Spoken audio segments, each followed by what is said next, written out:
Welcome back. Telangana అసెంబ్లీలో CM Revanth Reddy మాట్లాడుతున్నారు. ఇప్పుడు లైవ్ చూద్దాం. టీడీఆర్ ఒకవేళ వాళ్ళ ఆస్తిని మనకిస్తే వాళ్ళకు బిల్డింగ్లు కట్టుకోవడానికి అదనపు అనుమతిస్తే వాళ్ళు బయట ఎక్కడైనా అమ్ముకోవడానికి వాళ్ళకి ఇవ్వాలనుకుంటున్నాం అధ్యక్ష. ఇదే కాకుండా ఎక్కడైనా ప్రభుత్వ భూమి ఉంటే ఇక్కడ స్థలం పోతే స్థలానికి స్థలం ప్రత్యామ్నాయంగా ఇవ్వాలి అనే మూడో ప్రతిపాదన తెచ్చినాం అధ్యక్ష. నాలుగో ప్రతిపాదన ఏది లేకపోతే హైదరాబాద్ నగరంలో రోడ్లు విస్తరించడానికి ప్రైవేటు ఆస్తులను సేకరించడానికి ఏ చట్టాన్ని ఉపయోగిస్తామో ఆ రకంగా భూసేకరణ చట్టం ద్వారా కూడా వాళ్ళకు నష్టపరిహారాన్ని ఇచ్చి ఈ పూర్తి ల్యాండ్ను మూసి నాలాయంబడి మొత్తం ఎంత ఏరియా కావాలనో మొత్తం తీసుకొని మార్చేసి వాళ్ళందరికీ నష్టపరిహారం ఇచ్చి వాళ్ళని ఖాళీ చేయించి ఆ ల్యాండ్ ఓపెన్ చేసి డీటెయిల్ రిపోర్ట్ కోసం టెండర్లను పిలిచినాం అధ్యక్ష. అంతర్జాతీయ టెండర్లు పిలిచినాం.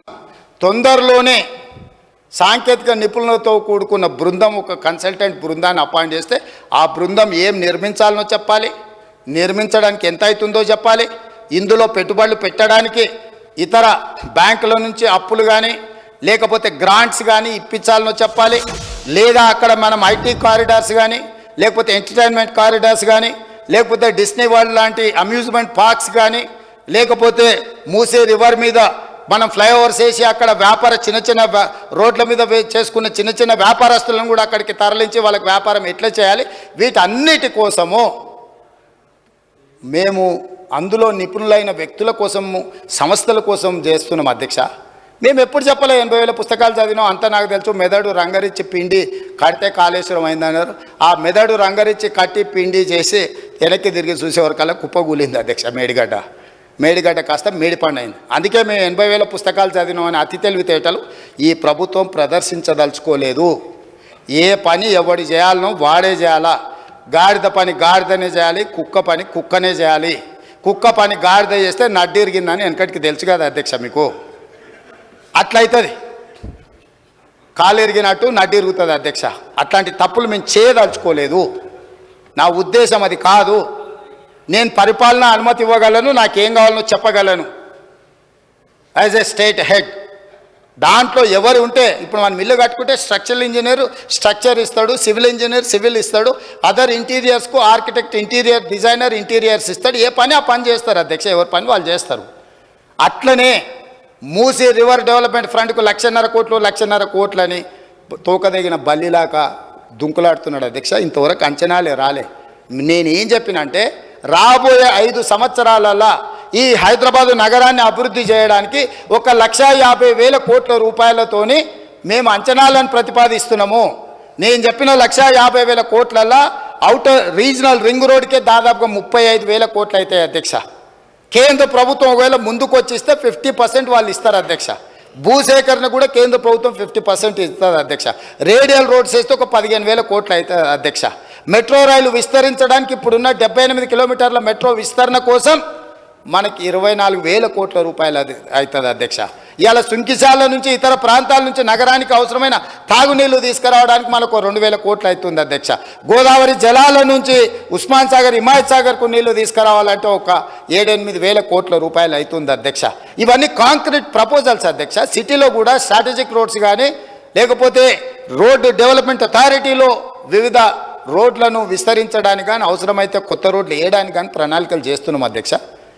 నిన్నగాక మన వచ్చిన మొదటి 100 రోజులు ఎక్కడేముందో వీళ్ళు గుంతలు తోగిపోయారా గుంతలు చూసుకునికే సరిపోయింది. 100 రోజులు పార్లమెంట్ ఎన్నికలు అయిపోయింది. మేము పని మొదలుపెట్టింది ఎన్ని రోజులు అయింది అధ్యక్ష. ఏదో మేము మంచి ఆలోచనతో పోతుంటే అప్పుడే అంత అయిపోయినట్టు. 10 ఏళ్ళు వెళ్ళినోడు 7 లక్షల కోట్లు చేసి పారిపోతే 10 నెలలు కూడా కాలేదు అధ్యక్ష. వాళ్ళు చేసిన అప్పులకు మిత్తిలు మేము 43,000 కోట్లు కట్టినాం అధ్యక్ష. అయినా ఇంకా ఏందో సాధించాలని ఏంది అధ్యక్ష తాపత్రయము, ఏందా బాధ? ఎప్పటికీ మీ దగ్గరనే ఉంటుందా? మీరే గిట్ల దివాలగాలు మీరే గిట్ల అనుకుంటే నిజాం ఎంత బాధపడి ఉండాలి అధ్యక్ష. 7 తరాలు ఏలిన 220 సంవత్సరాలు ఏలిన నిజాం నవాబు రాజ్యం పోతే ఎంత బాధపడి ఉండొచ్చు అధ్యక్ష. నిజాం నవాబులే ప్రజాస్వామ్యానికి తల ఒగ్గి ప్రజలకు ప్రభుత్వాలు ఇచ్చి భూములు ఇచ్చి వాళ్ళు కట్టినవే కదా అధ్యక్ష. ఇవాళ అసెంబ్లీ ముందరలోని అసెంబ్లీ ఎవరు కట్టినారు అధ్యక్ష? ఉస్మానియా యూనివర్సిటీ క్యాంపస్ ఎవరు కట్టినారు అధ్యక్ష? నిజాం కాలేజ్ ఎవరు కట్టినారు అధ్యక్ష? ఆలియా స్కూల్ గర్ల్స్ స్కూల్ ఎవరు కట్టినారు అధ్యక్ష? ఉస్మానియా హాస్పిటల్ ఎవరు కట్టినారు అధ్యక్ష? హైకోర్టు బిల్డింగ్ ఎవరు కట్టినారు అధ్యక్ష? అండర్ గ్రౌండ్ డ్రైనేజ్ ఎవరు కట్టినారు అధ్యక్ష? పురాణ పూలు ఎవరు కట్టినారు అధ్యక్ష? ఇన్ని నిమ్స్, ఆర్థోపెడిక్, నీలోఫర్ హాస్పిటల్, జడ్జిఖానా, ఇట్లాంటి హాస్పిటల్ ఎవ్రీ స్పెషలైజేషన్, ఆర్థో కానీ, గైనిక్ కానీ, జనరల్ హాస్పిటల్ కానీ, ఫీవర్ హాస్పిటల్ కానీ, క్వారంటైన్. ఇప్పుడు మీరు కోవిడ్ వచ్చినాక క్వారంటైన్ అంటున్నారు అధ్యక్ష. వీళ్ళందరూ పుట్టక ముందే నిజాం గుర్తించి ఇట్లాంటి రోగాలు వస్తాయని quarantine hospital, Niloufer hospital, Nallakunta దగ్గర తెలుసు కదా అధ్యక్ష, మనం చూసిందే కదా. అది క్వారంటైన్ అని అంటుంది. ఏంది అధ్యక్ష క్వారంటైన్ అంటే? ఏవైనా జబ్బులు వచ్చినప్పుడు, చిన్నపిల్లలకి ఏదైనా ఇబ్బంది వచ్చినప్పుడు ఆ అంటువ్యాధుల నుంచి దూరం పెట్టడానికి ఆ క్వారంటైన్ హాస్పిటల్ నిజాం కట్టించింది అధ్యక్ష. నీలోఫర్కి ఇట్లా ప్రతి hospital, any specialisation, cancer, Vikarabad TB hospital కోసం वकाराबाद का हवा लाखों की दवा है? लाखों की दवा उताई है ना, खाली हवा से అన్ని ఆలోచనలతోని, మెడిసినల్ ప్లాంట్స్ తోని నీకు ఒక మంచి అర్బన్ ఫారెస్ట్ ఇచ్చిపోయింది అధ్యక్ష నిజాం. ఇన్ని అద్భుతాలు ఉన్న నగరం అధ్యక్ష ఇది. ఈ అద్భుతాలు ఉన్న నగరంలో మనము ఎంతో కొంత దాన్ని చెడగొట్టకుండా దాన్ని నిలబెట్టాలని మేము ఆలోచన చేస్తుంటే, ఓవేళ చదువుకొని ఉండొచ్చు అమెరికాలో, ఆ చదువు చెడగొట్టడానికి ఎందుకు వాడాలి అధ్యక్ష? మంచి కోసం వాడవచ్చు కదా. ఇప్పుడు మనకు ఒకవేళ చదువు ఉంది, అవగాహన ఉంది, ఏదైనా ఉందా అనుకోండి అధ్యక్ష, మీకు చిన్న మాట చెప్తా అధ్యక్ష. మన అనుకోకుండా బట్టల షాప్ కొని ఏదో కొనుక్కుందామని అండర్వేర్ డ్రాయర్ తీపిస్తే వాడు మంచి ఇంగ్లీష్లో మాట్లాడుతుండు. నేను అడిగినా, ఇంత మంచి ఇంగ్లీష్ ఉండి అండర్వేర్ డ్రాయర్ అమ్మే పని ఏం చేస్తున్నావు అంటే, నేను కూడా కేటీఆర్తో పోటీ వాడి మాట్లాడగలను సార్. మాటలు నాలెడ్జ్ కాదు, లాంగ్వేజ్ నాలెడ్జ్ కాదు. నాలెడ్జ్ వేరు, లాంగ్వేజ్ వేరు. లాంగ్వేజ్ ఈజ్ ఓన్లీ కమ్యూనికేషన్ కోసం ఉండేది. అంటే నీలాకి ఇంగ్లీష్ వచ్చిన వాళ్ళు ఇక్కడ హోటల్లో ఫుడ్ ఆర్డర్ తీసుకున్నటోడు ఆడికి పోతే నీలాగానే ఇంగ్లీష్ మాట్లాడేటోడు ఉంటాడు. మేము ఎప్పుడైనా కొంచెం మంచి హోటల్కి పోతే వాడు వచ్చి మెనూ ఇచ్చేసి మంచి ఇంగ్లీష్లో మాట్లాడతాడు అధ్యక్ష. సో దాని మాత్రాన మంత్రి అవుతాడా? అవగాహన చెయ్యాలన్న ఉద్దేశము, ప్రజల ఆమోదం ఉంటే నాయకులమవుతాం అధ్యక్ష. ఆశపడితేనో ఎదురుగున్నోళ్ళను అవహేళన చేసినట్టు మాట్లాడితేనో కుదరదు అధ్యక్ష. కాబట్టి ఈరోజు అంతెందుకు అధ్యక్ష, నేను సూటిగా ఒక మాట ఈ వేదిక మీద నుంచి చంద్రశేఖరరావు గారిని, రామారావు గారిని అడుగుతున్నా. ఇప్పుడు గజ్వేల్కు మిషన్ భగీరథలు నీళ్ళు ఇచ్చిండని అన్నాడుగా అధ్యక్ష. నేను ఇవాళ సవాల్ చేస్తున్న అధ్యక్ష, శ్రీపాద ఎల్లంపల్లి నుంచి హైదరాబాద్కు తీసుకొస్తున్న మెయిన్ ట్రంక్ లైన్కు బొక్క కొట్టి కాంగ్రెస్ వేసిన ట్రంక్ లైన్ నుంచి గజ్వేల్కు తాగడానికి నీళ్ళు ఇచ్చిండు అధ్యక్ష. ఇప్పుడు పోదాంపా, నేను చూపిస్తా. నీ గజ్వేల్కి ఇచ్చిన నీళ్లు కూడా కాంగ్రెస్ పార్టీ వేసిన శ్రీపాద ఎల్లంపల్లి నుంచి హైదరాబాద్ నగరానికి తరలించిన గోదావరి జలాల నుంచి బొక్కగొట్టి తీసుకుపోయి ఆయన గొప్పలు చెప్తాడు అధ్యక్ష. ఈ గొప్పలని ఎవడైతే అధ్యక్ష వాళ్ళ భజన చేసేటోళ్ళకో లేకపోతే వాళ్ళ బానిసలకో చెప్పాలి. మాకేంది అధ్యక్ష చెప్పేది? నేనేందంటే సచ్చినపావుని ఏముంది సంపనిక కొట్టని, కానీ సచ్చినపావు అని నేను పట్టించుకుంటలేను. కాకపోతే ఏమవుతుందంటే అబద్ధాలు అడ్డగోలుగా మాట్లాడి దాన్ని ఏదో నమ్మించాలనే ప్రయత్నం చేస్తున్నారు అధ్యక్ష. అందుకే ఇవాళ దానం నాగేందర్ గారు మాట్లాడినారు అధ్యక్ష. 30 ఏండ్ల నుంచి వారు ప్రజాప్రతినిధి, నాకు తెలిసి మీకు కూడా తెలుసు. ఈ నగరంలో ప్రతి సందు తెలిసినోడు, నగరంలో ప్రతి సమస్య తెలిసినోడు, ఈ నగరం నుంచి మంత్రిగా పనిచేసినోడు, పార్టీ అధ్యక్షుడిగా పనిచేసినోడు, జాతీయ స్థాయిలో ఈ నగరానికి ఏం అవసరం ఉందో గుర్తించినోడు. మీరు అవకాశం ఇచ్చారు, ఆయన మాట్లాడితే తప్పేముంది అధ్యక్ష? ఈ సభలో ఏ సభ్యుడైనా తమరు అనుమతి ఇచ్చినప్పుడు తమ ప్రాంతానికి సంబంధించిన సమస్యల మీద మాట్లాడతారు అధ్యక్ష. ఆదిలాబాద్ అడవుల గురించి, ఆదివాసీ బిడ్డల గురించి, అక్కడుండే ఐటీడీఏ గురించి ఒకవేళ మాట్లాడాల్సి వస్తే పాల్వాయి హరీష్కు మీరు ఇస్తారు అవకాశం. ఎందుకంటే ఆ ప్రాంతంలో నిత్యం ఉండేవాడు, అక్కడుండే పోడు భూముల కోసం కొట్లాడేటోడు, పోడు భూముల కోసం, ఆదివాసుల కోసం జైలుకు పోయినోడు. కాబట్టి ఆయనకు ఆ సమస్యల పట్ల అవకాశం ఉందని మీరు ఇచ్చుండవచ్చు కొన్నిసార్లు. అది మీ విచక్షణ అధికారం. మీ అధికారాన్ని ప్రశ్నించే అధికారం ఎవరికి లేదు అధ్యక్ష. వాళ్ళకి కావాలంటే ఎవరు మాట్లాడతారో మాట్లాడడానికి మైక్ తీసుకోమనేది ఉండే. ఆయనకి ఇవ్వద్దనే అధికారం ఒక సహచర సభ్యుడికి 30 ఏళ్ళ నుంచి ప్రజా జీవితంలో ఉండి ఈ హైదరాబాద్లో ఆసిఫ్ నగర్ నుంచి మొదలు పెడితే ఖైరతాబాద్ వరకు ఎన్నో పర్యాయాలు ఎమ్మెల్యేగా మంత్రిగా ఎన్నికైన ఆయనను వద్దనే అధికారం వాళ్ళకి ఎక్కడ ఉంది అధ్యక్ష? కనీస అవగాహన, విచక్షణ అన్నీ కోల్పోయి ఎవ్వరు మాట్లాడద్దు, మాట్లాడినంతసేపు మైక్ మా దగ్గర ఉండాలి, లేకపోతే మేము పోడియంలోకి వచ్చి అల్లరి చేస్తాం. ఏం పద్ధతి అధ్యక్ష? మేము కూడా ఓపికగా చూస్తున్నాం అధ్యక్ష. నాకు కూడా తెలుసా అధ్యక్ష ఈ సభలో ఏం జరిగిందో. కోమటిరెడ్డి వెంకటరెడ్డి గారు, సంపత్ కుమార్ గారు సభ్యత్వాలు ఎట్లా రద్దు అయిపోయినా మీరు చూసిరు కదా అధ్యక్ష. ఆ పని చేయలేమా? మీరు తమరు చేయరా? ఏముంది అల్లరి చేస్తే? ఒక 1/2 మందిని రద్దు చేసినాం అనుకో అధ్యక్ష, బుద్ధి వస్తుంది. ఇంకోడు ఎవడాడికి రావాలంటే వెనక ముందు ఆలోచన చేస్తాడు అధ్యక్ష. అందుకే ఈ బిల్లు వాస్తవంగా ఇతర కార్యక్రమాలు ఉన్న ఇది చాలా ముఖ్యమైనది. అక్బరుద్దీన్ ఓవైసీ గారు చాలా విషయాలు ప్రస్తావించారు. ఇవన్నీ కూడా తెలంగాణ సమాజానికి చాలా విషయాల మీద వివరణ ఇవ్వాలని ఈ షార్ట్ డిస్కషన్ని మనము ఇనిషియేట్ చేసి వీలైనంత వరకు అందరి సహకారం తీసుకోవాలన్నదే మా ఆలోచన అధ్యక్ష. ఎవరిని కూడా డెఫినెట్గా వారు ఓవైసీ హాస్పిటల్ నుంచి సంతోష్ నగర్ వైపు ఫ్లైఓవర్ని ఆ స్ట్రైట్ వింగ్ ఒకసారి, లెఫ్ట్ వింగ్ ఒకటి, రైట్ వింగ్ అది సంతోష్ నగర్ నుంచి అటు కర్మన్ ఘాట్కి పోయేది అయింది. ఇటు నుంచి కూడా అన్నారు. డెఫినెట్గా వాటిని నేను మా అధికారులకు తక్షణమే ఆదేశిస్తున్నా. ఒకవేళ if it is 20 crores budget, డెఫినెట్గా we are going to take up that work అధ్యక్ష. అదేవిధంగా ఈరోజు మెట్రో కూడా మేము రీడిఫైన్ చేసినాం అధ్యక్ష. వీటన్నిటిని దృష్టిలో పెట్టుకొని ఎక్కడేదో నా మిరాలం చెరువు మీద అసదుద్దీన్ ఓవైసీ గారిని అన్నాడు, మిరాలం చెరువు నువ్వు దుర్గం చెరువు మీద సస్పెన్షన్ బ్రిడ్జ్ కట్టుకున్నావు, ఓల్డ్ సిటీలో కట్టలేదని. 2.6 kilometers మిరాలం చెరువు మీద సస్పెన్షన్ బ్రిడ్జ్, ప్రపంచంలో one of the best bridge, suspension bridge మేము కట్టబోతున్నాం. దాని ప్రణాళికలు సిద్ధమైపోయినాయి.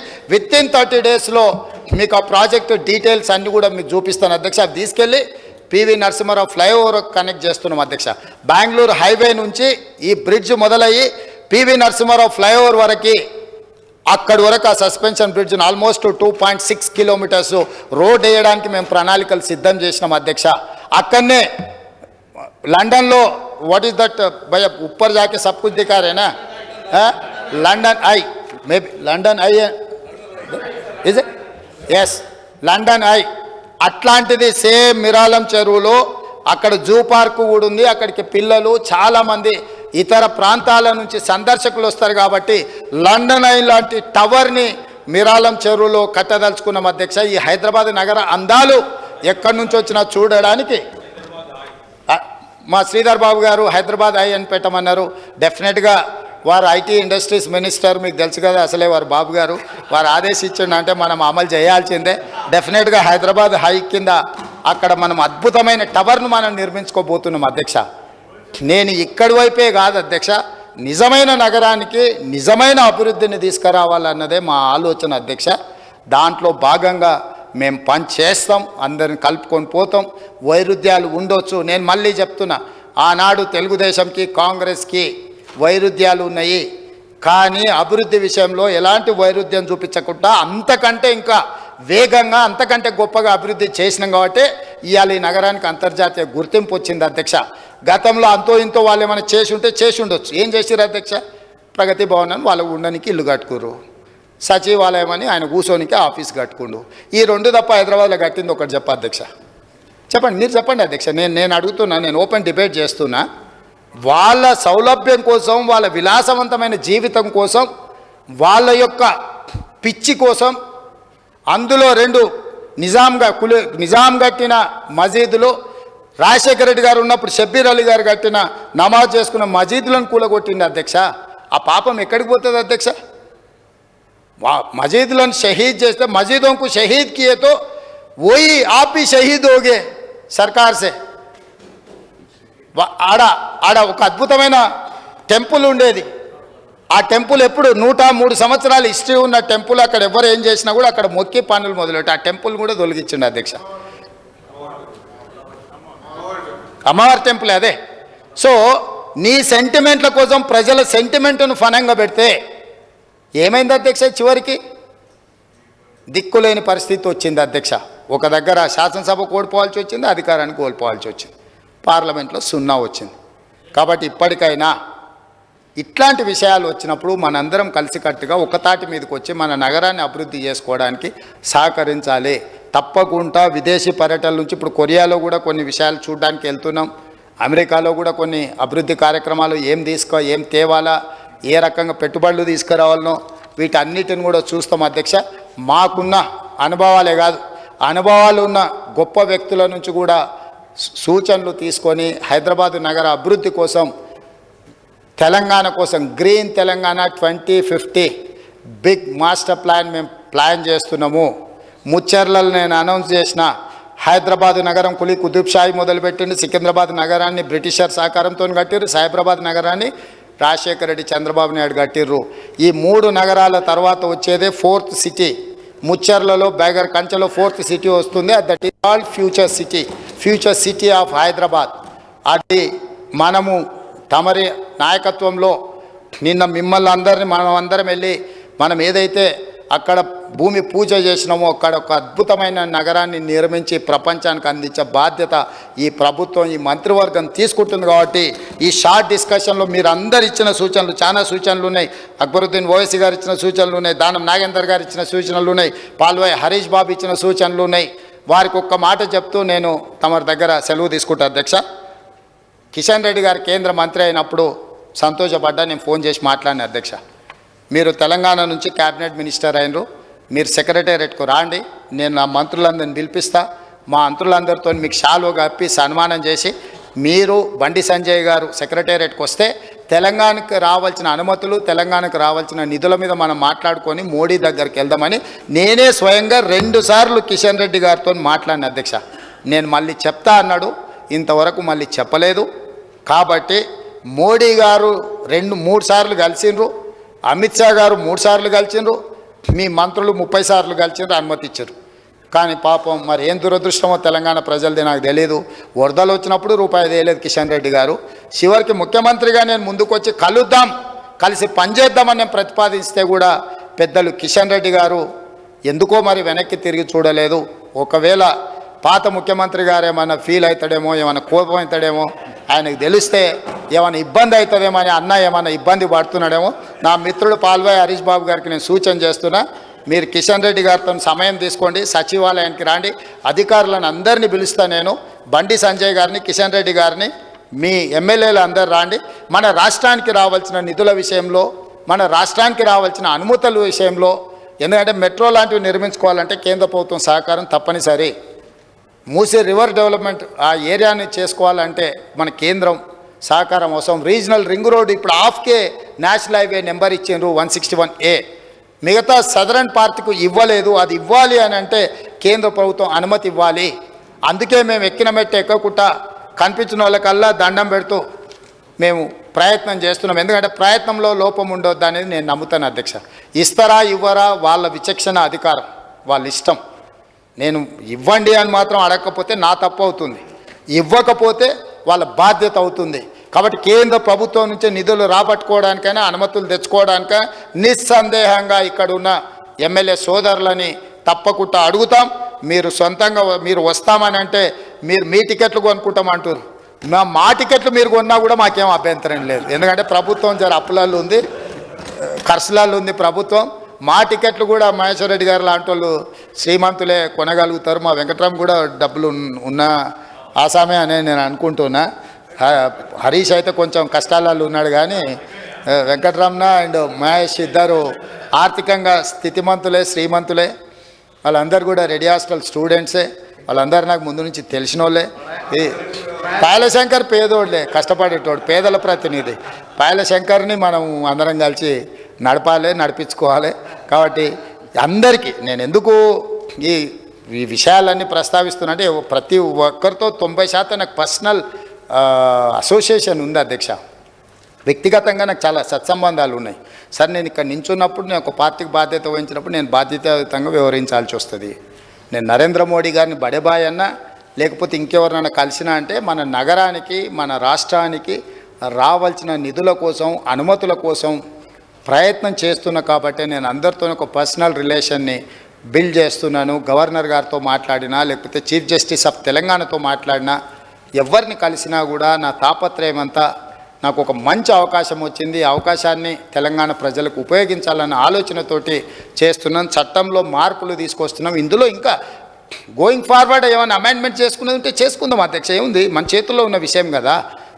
ఈ సభలో కాకపోతే ఇంకేమైనా సవరణలు చేసుకునేది ఉంటే వచ్చేసారి చేసుకుందాం అధ్యక్ష. ఇప్పుడు మా సాంబశివరావు గారు ఎప్పుడు వచ్చినా ఆడ మా వాళ్ళు గుడిసెలు వేసుకున్నారు, పట్టాలు ఇవ్వాలి కదా, ఈడ ఉన్నారు కదా, పేదోళ్ళకు నువ్వు ఏదో ఒకటి చేయాలి కదా అని వస్తుంది. ఎస్, డెఫినెట్గా సందర్భం వచ్చినప్పుడు అవి భూదాన్ భూములైనా ప్రభుత్వ భూములైనా ఇవ్వగలిగింది ఉంటే డెఫినెట్గా పట్టాలు ఇస్తాం. వాళ్ళు ఒకవేళ ఇండ్ల పట్టాల కోసము వాళ్ళు ఎజిటేషన్ చేసినప్పుడు కొన్ని కేసులు ఉంటే తొలగించమని నా దృష్టికి తీసుకొచ్చి రేస్ డెఫినెట్గా లీగల్గా ఎగ్జామిన్ చేసి మా అధికారులతో మాట్లాడి వాటిని కూడా తొలగించడానికి ప్రయత్నం చేస్తాం అధ్యక్ష. మాకేం కక్ష ఉంటుంది అధ్యక్ష? వాళ్ళందరూ కోరుకుంటేనే ఈరోజు ఇక్కడ ఉన్నాం అధ్యక్ష. వాళ్ళందరితోని వ్యతిరేకత తెచ్చుకొని మేం పాలకులం, వాళ్ళు బానిసలు, ఇట్లా ఉద్దేశం మాకు లేదు అధ్యక్ష.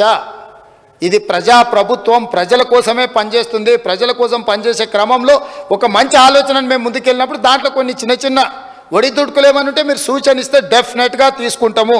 అందుకే షార్ట్ డిస్కషన్లో మీరు అందరు సంపూర్ణంగా మద్దతు ఇవ్వండి. మీ సూచనలు అన్నిటిని కూడా అమెండ్మెంట్ చేసుకొని ఒక అద్భుతమైన నగరంగా తీర్చిదిద్దడానికి ప్రయత్నం చేస్తుందండి తెలియజేస్తూ మీ దగ్గర సెలవు తీసుకుంటున్న అధ్యక్ష. ధన్యవాదాలు.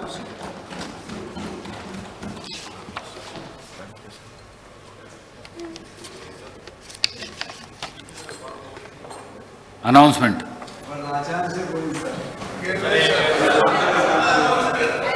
హైదరాబాద్ కదా అని. థ్యాంక్ యూ సాంబశివరావు గారు. Announcement.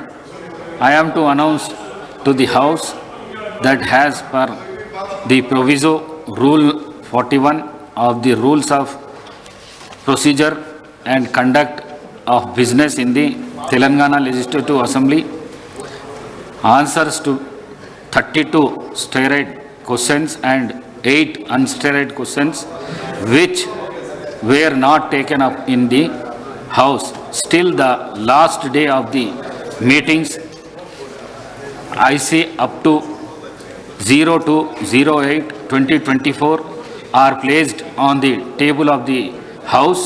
They shall form part of the proceedings of the House.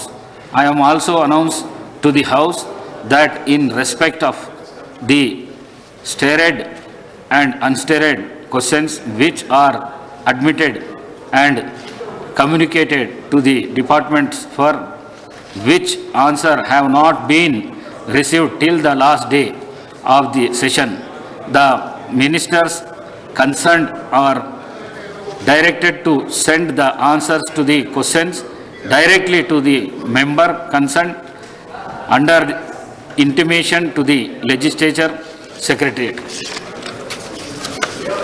Third session status. From 23rd July to 2nd August 2024, number of days for which the assembly start 9 days. Number of hours for which the assembly worked 65 hours 33 minutes. Number of steroid questions answered orally 3. Number of answers to the steroid questions placed on the table of the House on 02/08/2024 32. Number of answers the unsteroid questions placed on the table of the House on 02/08/2024 8. Number of supplementaries made by the members 8.